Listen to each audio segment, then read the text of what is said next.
250 আর 230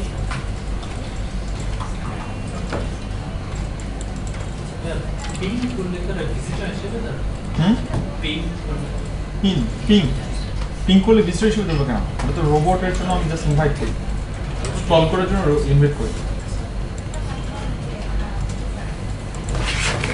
search ইঞ্জিনে ডাটাগুলো তো ডিরেক্টরিতে নেয়, এটা নেওয়ার জন্য ইন্ডেক্স করতে হয় না, রোবটটা ইন্ডেক্স করে তারপরে তো ডাটাগুলো দিচ্ছে।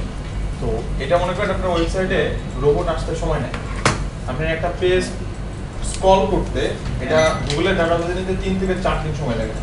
পিং তারাই করে যে আমার ওয়েবসাইট অথবা ভিডিওটা যেন 2 থেকে 3 মিনিট অথবা 1-2 ঘন্টার মধ্যে তাড়াতাড়ি ওয়েবসাইট চলে আসে, আর এটা পিং দিয়া করে ফেলে, স্ক্রল করবে, এই জন্য পিং করে। তার পিং এখন করা উচিত না, এটা ওই সার্চ ইঞ্জিনকে ফোর্স করা হয় যে আমি কন্টেন্ট দিলাম তুমি নিচ্ছ না কেন, তাড়াতাড়ি নিয়ে যাও। এটা ন্যাচারাল জিনিস, ওর মতো না। এই ফর্মটা আসবে আর একটা ডোমেন যদি দেখেন আইছে, আমরা তো একটা সাব ডোমেনে দেখাচ্ছি, তারপর ডাটাগুলো অন্য সাইডে দেখাচ্ছি। ওয়েবসাইট এবং মোবাইল অ্যাপ, গুগল অ্যানালিটিক্স কি কাজে লাগে? কোন একটা ওয়েবসাইটের ডাটাগুলো নিয়ে আলোচনা করা হয়, অর্থাৎ ওয়েবসাইটে যে ট্রাফিক সেটা ট্র্যাকিং জিনিসগুলো নিয়ে কথা বলা। মনে করেন একটা ওয়েবসাইটের ট্রাফিক কোন থেকে আসে, মানে কোন জায়গা থেকে, তারা কোন এজে, তারা কোন পেজে ঘোরাফেরা করে, অথবা কোন ইন্ডাস্ট্রি তাদের ইন্টারেস্ট বেশি, এই বিষয়গুলো এখানে আলোচনা করা হয়। এই জন্য একটা ওয়েবসাইটের ডাটাগুলো দেখানো হয়। আর আমাদের যে পার্টটা, আমরা digital marketer social media aspect থেকে আমরা যে ট্রাফিকগুলো সেল করতেছি প্রতিনিয়ত, এই ট্রাফিকগুলো আদৌ কি ফেসবুক থেকে যাচ্ছে না ইউটিউব থেকে যাচ্ছে নাকি সার্চ ইঞ্জিন থেকে আসছে? আমি যদি এই মাসে ক্লায়েন্টকে 10,000 ট্রাফিক পাঠাই ফেসবুক থেকে, এখন ক্লায়েন্টকে সেটা আমি দেখাবো কিভাবে? সেটা ট্র্যাকিংটা করতেছিল গুগল অ্যানালিটিক্স, আর এই জন্য আমাদের গুগল অ্যানালিটিক্স শেখা। আচ্ছা,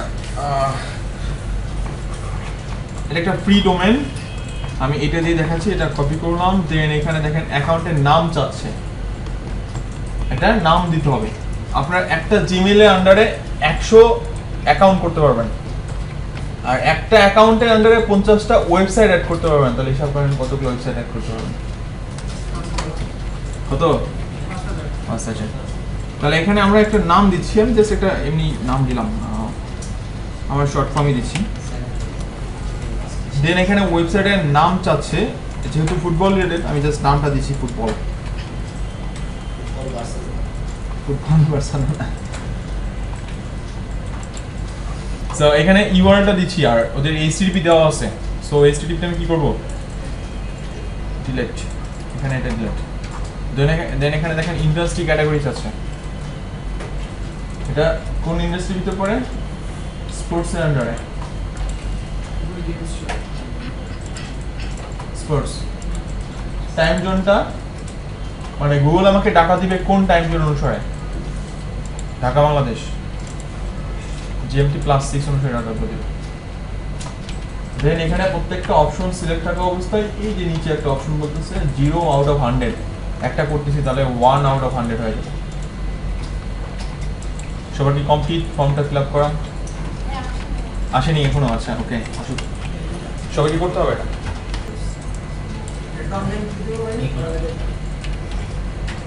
এটা যে কোনো নাম দিতে পারেন, তবে অ্যাকাউন্ট নেমগুলো ক্লাসিফাইড হওয়া উচিত। মনে করেন আমার ফুটবল স্পোর্টস রিলেটেড 5টা সাইট আছে, তাহলে এখানে নাম হবে হলো স্পোর্টস, কারণ আমি 5টা ওয়েবসাইট এখানে অ্যাড করব, এই অ্যাকাউন্টে আনতে থাকবে। আমার হেলথ রিলেটেড 5টা ওয়েবসাইট আছে, তাহলে এখানে অ্যাকাউন্টের নাম হেলথ রিলেটেড কিছু একটা থাকা উচিত। আমি বুঝতে পারবো যে কোন ওয়েবসাইট কোন অ্যাকাউন্টে আন্ডার আছে। এটা এইভাবে ক্লাসিফাই করতে পারে। কমপ্লিট। সবার নিচে দেখেন আছে get tracking ID, right? Get tracking ID থেকে এখান থেকে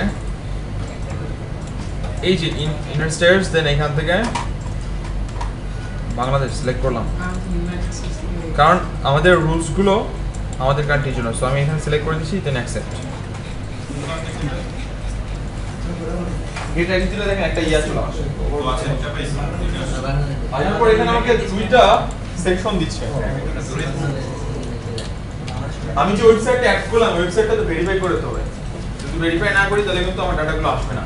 আর এর জন্য বলতেছে এটা হলো যেখানে দুইটা অপশন রয়েছে, একটা হলো ট্র্যাকিং আইডি ইউএ মানে ইউনিভার্সাল অ্যানালিটিক্স বলে এটাকে, আর এইখানে একটা দিচ্ছে এটাকে বলে জাভাস্ক্রিপ্ট কোড। জাভাস্ক্রিপ্টের কোডটা আমাদের হেড সেকশনে বসাতে হবে। হেড সেকশনটা মনে আছে না, ওই যে আমরা ওয়েব ইয়েতে বলতেছিলাম যে এরকমই বসাবো এটা। তো এখানে এই কোডটা হলো এই যে এই কোডটা। আর এই অ্যাকাউন্টের আন্ডারে প্রপার্টি একটা হইছে, প্রপার্টি কি করে আছে, প্রপার্টি কি এই জন্য এখানে 1 শো করতেছে পরে আসছে। ওয়েবসাইটটা ভেরিফাই করে আসি আমরা। সো ওয়েবসাইটটা ভেরিফাই করব কিভাবে,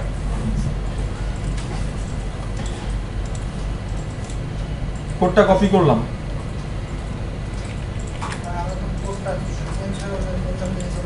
অন্যদিকে চলে গেলে তাহলে একটু কষ্ট করে অ্যাডমিনে আসেন। অ্যাডমিন থেকে দেখেন এই যে এখানে আছে ট্র্যাকিং ইনফো। ট্র্যাকিং ইনফোতে যদি যান যে ট্র্যাকিং কোড, এই যে কোডটা জাভাস্ক্রিপ্ট কোড, এটা কপি করলাম। এটা এখন বসাবো কোথায়, যারা ব্লগস্পট অ্যাড করছেন ব্লগস্পট এটা একটু দেখে নেন, এবং এটার একটা রেকমেন্ডেশন পয়েন্ট আছে। রাইট, এটা হেডের ভিতরেই থাকবে বা ঠিক ক্লোজিং হেডের উপরে থাকবে, এবং গুগল রেকমেন্ডেড যে পেজের ডাটা দরকার সেই সমস্ত পেজে বসাবো। সো সব পেজে বসাতে হবে। সো আমার কোডটা কোথায় বসবে, ঠিক ক্লোজিং হেডের উপরে, ক্লোজিং হেডের ঠিক উপরে বসাতে টেমপ্লেট। এইখান থেকে দেখেন এই যে এডিট এইচটিএমএল,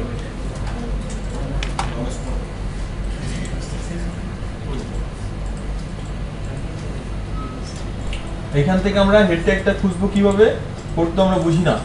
সো আমরা কি করব, কন্ট্রোল এফ দিব, এই বডিতে ক্লিক করে, যদি বাইরে ক্লিক থাকে কন্ট্রোল এফ উপরে আসবে, এখানে আসলে রেজাল্টটা ভালো পাবো না, রেজাল্টটা পাওয়া যাবে না। সো আমাকে এই বডিতে ক্লিক করার পর দেন কন্ট্রোল এফ, এই যে এখানে ফাইন বাটনটা চলে আসে, টেমপ্লেট থেকে এডিট এইচটিএমএল, এডিট এইচটিএমএল আসার পর কন্ট্রোল এফ দেন। এরপর এই যে এন হেড ট্যাগের ইয়েটা লেখেন, কোডটা লেখেন। হ্যাঁ পুরোটা লিখলেও চলবে, হালকা একটু লেখেন। আবার একটু বলেন, ব্লগস্পটে আসেন, হ্যাঁ টেমপ্লেটে গেছেন, টেমপ্লেট, এডিট এইচটিএমএল পুরো টার্ম দেখেন, হ্যাঁ দেন এইখানে বডিতে ক্লিক করেন একটা, কন্ট্রোল এফ। এখন এই যে কোডটা লেখেন, ক্লোজিং হেড ট্যাগ যেটা, ওই হেড ট্যাগের কোডটা এই কন্ট্রোল এফ এ লেখেন, লিখে এন্টার দেন। দেখেন এই যে এখানে চলে আসবে এই যে ডাটাটা, এই যে এইটা ক্লোজিং হেড ট্যাগের যে কোড, ওই কোডটা লেখেন। আর ডাটাটা কোথায় আছে, এই যে ডাটাটা, এই যে ডাটা। আমরা কি করব এখানে, এই যে এখানে একটা ইন্টার দিব, ইন্টার দিয়ে দেখেন এখানে স্পেস হয়ে গেছে। আমরা এই স্পেসে আমাদের ওই যে জাভাস্ক্রিপ্টের কোডটা এখানে বসা দিব, এই যে স্ক্রিপ্টের কোড। ওয়ার্ডপ্রেসে হেডের উপরেই বসে দিলে হবে? হ্যাঁ অবশ্যই। আপনি ওয়ার্ডপ্রেসে গেছেন, জি করে দিছি, এডিটরে গেছেন, করে দিছি, হ্যাঁ পেস্ট করে দিছি। ওকে গুড গুড, ঠিক আছে। ঠিক এন হেডটাকে উপরে বসাবেন কিন্তু, হ্যাঁ হেড যেখানে আসবে এটা এন হেড থেকে ঠিক উপরে। আচ্ছা, আর এখানে যদি অ্যাডমিনে যাই, অ্যাডমিনে গেলে দেখেন এখানে অ্যাকাউন্টের অপশন চলে আসছে। আর এই যেটা দেখেন অ্যাকাউন্টসের আন্ডারে থাকে প্রপার্টি, প্রপার্টি আন্ডারে থাকে ভিউ। অ্যাকাউন্টের কি থাকে, জাস্ট নামটা, আর এই নামের ভিতরে থাকে প্রপার্টি। একটা প্রপার্টি মানে একটা ওয়েবসাইট, আর এই ওয়েবসাইটে আবার বিভিন্ন উইংস থাকতে পারে। যে একটা ওয়েবসাইটের ভিতরে মনে করেন আপনার কন্টাক্ট স্পেস থাকে, একটা ওয়েবসাইটের ভিতরে ব্লগ সেকশন থাকে, এটা আলাদা আলাদা আপনি এখানে চালাতে পারবেন। বাট টোটাল ওয়েবসাইট যদি রাখতে চান সেটাও এখানে পসিবল। সো এইখানে দেখতেছে এই যে দেখেন 1 আউট অফ 100, 1 আউট অফ 50, তার মানে একটা অ্যাকাউন্টে আপনাদের 50টা ওয়েবসাইট আপনি অ্যাড করতে পারবেন। সো নেক্সট টাইম যদি কোনো ওয়েবসাইট অ্যাড করেন তাহলে কিভাবে করবেন, আবার এটাতে লগইন করবেন, অ্যাডমিনে যাবেন, যাওয়ার পরেই যেখানে ক্রিয়েট নিউ প্রপার্টিতে ক্লিক করলে ওই আগের মতো ফর্মটা আসবে। আর যদি নতুন একটা অ্যাকাউন্ট করতে চান তাহলে এইখান থেকে করবেন, এই যে ক্রিয়েট নিউ অ্যাকাউন্ট, তাহলে আলাদা একটা অ্যাকাউন্ট হচ্ছে। আর আমি চাচ্ছি একই অ্যাকাউন্টের আন্ডারে একটা ওয়েবসাইট অ্যাড করবো, তাহলে প্রপার্টি থেকে করবেন। ওকে, ডাটাগুলো দেখবো।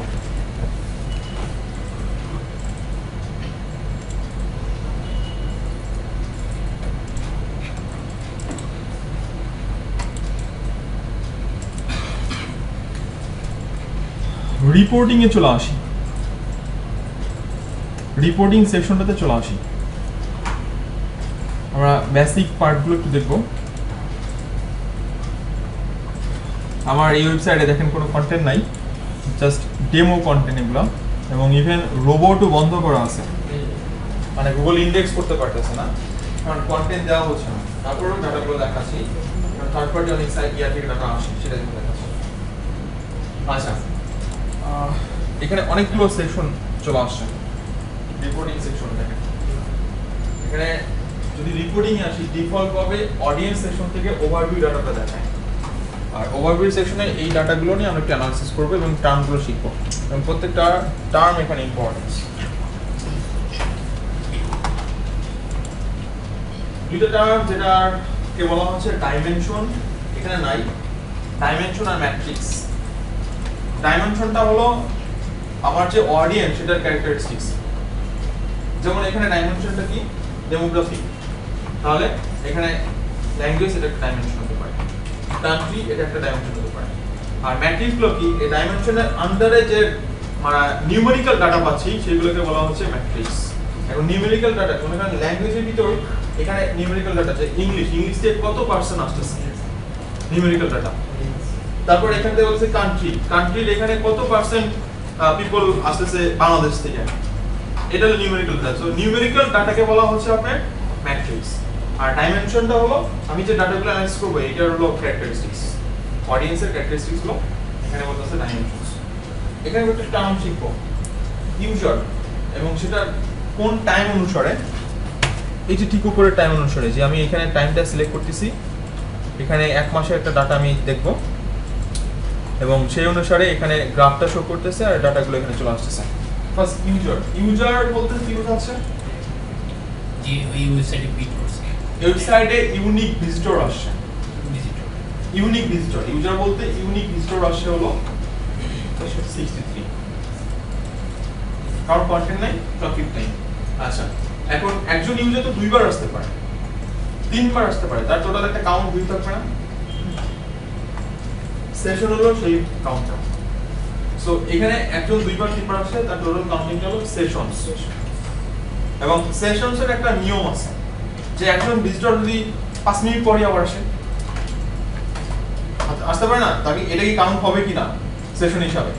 আচ্ছা, ডিফল্ট ভাবে গুগল অ্যানালাইটিক্সে একটা সেশনসের ডিউরেশন থাকে 30 মিনিটস, ডিফল্ট ভাবে থাকে 30 মিনিটস। 30 মনে করেন আপনি আমার ওয়েবসাইটে আসছেন, আসার পর আপনি 30 মিনিটসের কোনো অ্যাক্টিভিটি নাই, 31 মিনিটস আবার আমার ওয়েবসাইটে আবার চলে আসেন, তাহলে ওইখানে সেশন কাউন্ট হবে কি ইউজার 1 সেশন 2। বাট আপনি কোনো খোঁজ খবর নাই, 29 মিনিটস পর আবার আসেন, 30 মিনিটের মধ্যে তো আসছেন, তাহলে এখানে কিন্তু সেশন একটাই রয়েছে। যেটা বুঝতে পারছেন, ডিফল্ট ভাবে এটা 30 মিনিটস থাকে, এটা আরো কাস্টমাইজ করা যায় উইথ কাস্টমাইজেশন সেকশন থেকে। আচ্ছা, পেজ ভিউজ হলো কতগুলো পেজ দেখছে, তার টোটাল ইয়াটা এখানে শো করতেছে। পেজেস পার সেশনস মানে একটা করে, মানে যখন ট্রাফিক আসে এভারেজে কয়টা করে পেজ আমার ওয়েবসাইটে দেখে, এভারেজে এখানে শো করতেছে। আচ্ছা, দেন যখন ট্রাফিক আসতেছে আমার ওয়েবসাইটে এভারেজ ডিউরেশন, তারা কত সময় থাকতেছে সেটা এখানে শো করতেছে। বাউন্স রেট, এটা খুব ইম্পর্টেন্ট। বাউন্স রেট আমরা ইমেল মার্কেটিং এর জন্য শিখছি, এখানকার বাউন্স রেটটা ওইরকমই বাট একটু ডিফারেন্ট। ওইখানে এটা কি মেলটা রিসিপিয়েন্ট ফেলড হয়, আর এখানকার বাউন্স রেটটা হলো এখানে ট্রাফিক বাউন্স করে। ট্রাফিক এবার বাউন্স কিরকম করে, ট্রাফিক বাউন্স এরকম করে যে একটা পেজে ট্রাফিক যাচ্ছে, অন্য কোনো পেজে যাচ্ছে না, এটাকে বলছে বাউন্স রেট। একটা পেজে যাচ্ছে, সেকেন্ড আর কোনো পেজে যাচ্ছে না, এটাই বাউন্স রেট। এখন এটার ক্যালকুলেশনটা কিভাবে, এটার ক্যালকুলেশন অনেক রকম ফ্যাক্টর আছে। মনে করেন আমার একটা পেজে গেছে, আবার 2 নম্বর পেজে গেছে, এই যে দুইটার ডিউরেশন, এই দুইটার ডিউরেশনের একটা ক্যালকুলেশন থাকে ওদের হিসাবে। এটার ডিউরেশন যত বাড়বে একটা পেজ থেকে আরেকটা পেজে যাওয়ার, তখন এটা বাউন্স আস্তে কমতে থাকে। এবং ওদের একটা রেটিং দেয়, একটা পার্সেন্টেজ দেয়, পার্সেন্টেজ হলো 100 এর ভিতর 1 থেকে 100, এবং এটার একটা স্ট্যান্ডার্ড মান থাকে যে 50 এর উপরে যদি বাউন্স রেট বাড়তে থাকে তাহলে কি ওয়েবসাইট ভালো না খারাপ বলবো। ওয়েবসাইটের বাউন্স রেট বাড়ে বাউন্স রেট বাড়লে বাউন্স রেট হিসেবে কি আসতেছে ওয়েবসাইটে ট্রাফিক থাকে না থাকে না থাকে না, তাহলে ওয়েবসাইটের অবস্থা খুব বাজে। আর 50% এর যদি কম হয় স্ট্যান্ডার্ড মান অনুসারে, তাহলে ওয়েবসাইটকে মোটামুটি ভালো পজিশনে দাঁড়া হয়। আর বাউন্স রেট এটা বাড়ার অনেকগুলো কারণ আছে। এটা 71%। এটা খারাপ দিকগুলো কোথায়? একটা খারাপ দিক হতে পারে ওয়েবসাইটের কন্টেন্ট ভালো না, ট্রাফিক একটা কন্টেন্ট পড়ে বিরক্ত, ট্রাফিক বের হয়ে যাচ্ছে। কারণ আমি তো বলছি সিঙ্গেল পেজ থেকে তারা অন্য কোনো পেজে যাচ্ছে না, ওইখান থেকে বের হয়ে যাচ্ছে। আবার হোম পেজে আসলো, এসে দেখলো ওয়েবসাইটের স্ট্রাকচারটা খুবই বাজে, থাকতেছে না, ওইখান থেকে ব্যাক করতেছে। এটা একটা কারণ হতে পারে। 3 নম্বর কারণ হতে পারে প্রচুর লোডিং নিচ্ছে সাইটটা, ঘুরতেছে সিঙ্গেল পেজে আসে, দেখেন পরে কিন্তু পেজে যাবেই না, বাউন্স রেট বেড়ে গেছে। আবার আসছে দেখেন সাইটে প্রচুর পরিমাণে অ্যাড দেওয়া পরিপূর্ণ, তাহলে বিরক্ত বের হয়ে যাবে ওইখান থেকেই। এর অনেকগুলো কারণ আছে। আবার পেজের সংখ্যা খুব কম, সে খুব বেশি আর্টিকেল পাচ্ছে না পড়ার জন্য। এই জন্য একটা ওয়েবসাইটের মানে বেসিক একটা টার্ম যেটা বাউন্স রেট দিয়ে বোঝা যায় এই সাইটের অবস্থা, এই সাইটে কি ট্রাফিক থাকে কি থাকে না। কারণ মেইন উদ্দেশ্য ট্রাফিক ধরে রাখা, বেশি ট্রাফিক নিয়ে আসা এবং ট্রাফিক ধরে রাখা। আচ্ছা, নিউ সেশনস মানে নতুন ভিজিট। সো আমি এখানে ইউজার বলতে ভিজিটরকে বোঝাতে পারি, ইউজার ইকুয়াল টু ভিজিটর লেখা রাখেন, আর সেশন ইকুয়াল টু ভিজিট লেখা রাখেন। ইউজার্স ইকুয়াল টু ভিজিটর মানে নতুন ভিজিটর যারা আসতেছে, আর সেশনস ইকুয়াল টু ভিজিটস মানে ভিউ হচ্ছে আমার ওয়েবসাইট, সেটাই হচ্ছে ভিজিটস সেশন। ওকে, আর এই সেকশনটা একটু ইম্পর্টেন্ট, সেটা হলো আমার ওয়েবসাইটে ট্রাফিক যারা আসতেছে তারা কি নতুন ভিজিটর নাকি পুরাতন ভিজিটর। এবং এখানে দেখা যাচ্ছে 75 পয়েন্ট সামথিং, হ্যাঁ এটা হলো রিটার্নিং ভিজিটর, সরি কি বলে নিউ ভিজিটর মানে নতুন ট্রাফিক আসতেছে। আর এখানে দেখা যাচ্ছে বাকিটা 24%। এখন এইটা নতুন ভিজিটর আসতেছে মানে ভালো একদিক দিয়ে চিন্তা করলাম যে আমার ওয়েবসাইটের মার্কেটিংটা ভালো হচ্ছে, হয়তো কিওয়ার্ড দিয়ে আসতেছে অথবা সোশ্যাল মিডিয়াতে ট্রাফিক আসতেছে, ঠিক আছে। বাট একই দিক থেকে চিন্তা করি নিউ ভিজিটর কম, কারণ একটা ভিজিটর আগে আসলো পুনরায় সে আসতেছে না। এই দিয়ে চিন্তা করলে কিন্তু ওয়েবসাইটের অবস্থা বাজে, কারণ একবার আসতেছে পরবর্তীতে আসতেছে না। সো এইটার একটা ব্যালেন্স থাকা উচিত, হয়তো 50-50, 40-60 এর ব্যালেন্স থাকা উচিত। আচ্ছা, আর কিছু ডাটা দেখবো তারপর শেষ করবো। এখানে দেখেন ডেমোগ্রাফিক আছে, মানে আমার যে ট্রাফিক গুলো আসে সেটা কোন কোন ল্যাঙ্গুয়েজ ইউজ করে আসে। এখন কথা হলো এগুলো গুগল ট্র্যাক করে কিভাবে। গুগল ট্র্যাক করে এখানে কয়েকটা জিনিস, একটা টার্ম হলো আপনার এই ওয়েবসাইটের কুকিজের উপর ডিপেন্ড করে। ফার্স্ট ওয়েবসাইট থেকে ডাটাগুলো ট্র্যাক করে, 2 নাম্বার ব্রাউজার থেকে ট্র্যাক করে। এই দুইটা সেকশন সবচেয়ে বেশি গুগল ডাটা নেয়। সো একজন ট্রাফিক ওনার ব্রাউজারটা কি ছিল, ইংলিশে ছিল নাকি অন্য কোনো ল্যাঙ্গুয়েজে ছিল, সেটা চেক করতেছে। তাহলে এখানে কান্ট্রি চেক করতেছে, সিটি চেক করতেছে। সো এখানে সহজে চেক করতেছে আমার ট্রাফিক গুলো আসলে কোন দেশ থেকে আসতেছে, কোন সিটি থেকে আসতেছে, কোন ব্রাউজার ইউজ করে আসতেছে।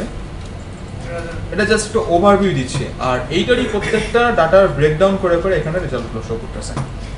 আচ্ছা, এটা আমরা জাস্ট ওভারভিউ একটা দেখলাম অডিয়েন্স ডাটার। আরেকটা সেকশন দেখবো অ্যাকুইজিশনটা দেখে শেষ করবো।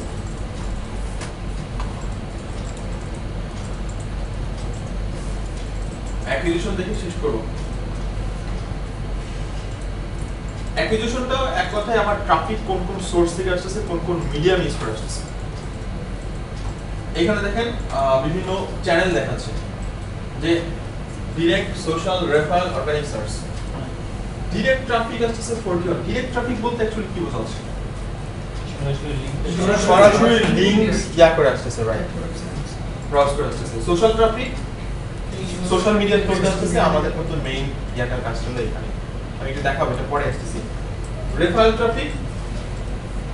ট্রাফিক কারণ ভায়া হয়, অনেক সাইটের লিংক বিল্ডিং করি না, ব্যাক লিংকিং করি অথবা ইমেল মার্কেটিং করছি, এই মেথডে যখন ট্রাফিক আসে এগুলোকে বলতেছে রেফারেল ট্রাফিক। আর লাস্ট বলতেছে হলো অর্গানিক সার্চ, মানে টাইপ করে গুগলে সার্চ করা অথবা সার্চ ইঞ্জিনের থ্রুতে ট্রাফিক, এগুলোকে বলা হয় অর্গানিক সার্চ। সো আমাদের সোশ্যাল সেকশনটা মেইন ইম্পর্টেন্ট, আমরা এই সেকশনটা দেখব। আপনার ক্লায়েন্ট বলছে যে আপনাকে ট্রাফিক সেন্ড করতে হবে, ট্রাফিক জেনারেট করতে হবে। এখন ট্রাফিক জেনারেট করছেন কোন সাইট থেকে? আপনি ফেসবুক থেকে এই মাসে কত ট্রাফিক সেন্ড করছেন তাকে সেটা তাকে দেখাতে হবে। এই যে প্রেস করুন, তাকে ক্লায়েন্টকে বলে দেন এই যে নাও তোমাকে আমি 5000 ট্রাফিক এই মাসে সেন্ড করছি, ডাটাটা তাকে দেখাতে হচ্ছে। সো আমাদের মেইন গোলটা ছিল এইখানে যে আমার ক্লায়েন্টকে দেখাতে হবে সোশ্যাল ট্রাফিক ওই কত পাঠাইছি, কোন কোন প্ল্যাটফর্ম থেকে পাঠাইছি, সেটা আমাকে এখানে দেখাতে হচ্ছে। সো এটা দেখলাম আমরা অ্যাপ্লিকেশন করতে। ফেসবুক, গুগল প্লাস এগুলো কি হবে? এটা আমার ওয়েবসাইটের ট্রাফিক আসছে এই ওয়ে মানে ফলো করে এই চ্যানেল, হ্যাঁ। সো এইটা এখানে জাস্ট শো করতেছে, আর এটাই তো আমার ক্লায়েন্টকে দেখানোর টার্গেট। অথবা আপনারও কোনো গোল থাকতে পারে যে এই মাসে আমি ইউটিউব থেকে 5000 ট্রাফিক টান দিব, তাহলে এটা নেক্সট মান্থে চেক করতে হবে যে আসলে কি 5000 ট্রাফিক আসলো কিনা, অথবা বেশি আসছে কিনা। চেক করবেন কিভাবে? এই যে গুগল অ্যানালিটিক্স সোশ্যাল সেকশন থেকে। আচ্ছা, আর একটা সেকশন এটি শেষ, সেটা হলো যদি ক্লায়েন্টকে আপনার অ্যানালাইটিক্সের অ্যাক্সেস দিতে হয়, মানে ক্লায়েন্ট যদি আপনাকে দিতে চায় তাহলে জিমেইল অ্যাক্সেস দিতে হয়। এটা আসলে কখনোই কেউ দিবে না। সো এইখানকার একজন ম্যানেজার হিসাবে আপনাকে নিয়োগ দিতে পারে, অথবা একজন অ্যানালিস্ট হিসাবে নিয়োগ দিতে পারে। এই প্রসেসটা কিভাবে করে আমি এটা দেখে শেষ করব। এখানে দেখেন একটা অপশন রয়েছে অ্যাডমিন।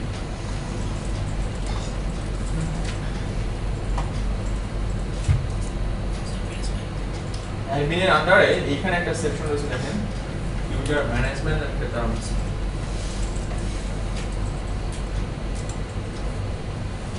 ইউজার ম্যানেজমেন্টে যদি যাই, এইখানে ওই ফ্রিল্যান্সারের মেলটা দিব যাকে আমি এইখানকার অ্যানালিস্ট হিসেবে নিয়োগ দিব, এবং আমার ডাটাগুলো সে অ্যানালাইজ করবে, দেন আমাকে রিপোর্ট করবে। সো আমি যদি যার মেলটা এখানে দিব তার কাছে একটা মেল যাবে, সে অ্যাকসেপ্ট করলে তার গুগল অ্যানালিটিক্সে আমার ওয়েবসাইটে অ্যাড হয়ে যাবে। এবং সে কোন অ্যাক্সেসটা পাবে, আমি তাকে এখানে রিড অ্যান্ড অ্যানালাইজ শুধুমাত্র এই অ্যাক্সেসটাই দিচ্ছি। এবং সেই অ্যাক্সেসটা কি করবে, জাস্ট এখান থেকে ডাটাগুলো দেখবে, সেটা রিপোর্ট করবে, দেন আমাকে সেন্ড করে দেবে। আর এটাই তার কাজ। রিপোর্ট অ্যাকাউন্টের আন্ডারে রাইট, যদি অ্যাকাউন্টে আপনার অনেক ওয়েবসাইট থাকে না, আপনি কি ফুল অ্যাক্সেস দিবেন? অ্যাকাউন্টে আপনার তো অনেক ওয়েবসাইট থাকে, প্রপার্টি তো একটা ওয়েবসাইট, তাহলে আপনি কি অ্যাকাউন্ট দিবেন নাকি প্রপার্টি দিবেন, এটা আপনার উপর ডিপেন্ড করতেছে। আমি ওয়েবসাইট দেখালাম যে আমি জাস্ট একটা ওয়েবসাইট অ্যাক্সেস দিব, ফুল ওয়েবসাইটে দিব না তো, ইচ্ছা এটা আপনার উপর যদিও ডিপেন্ড করছে আপনার উপর।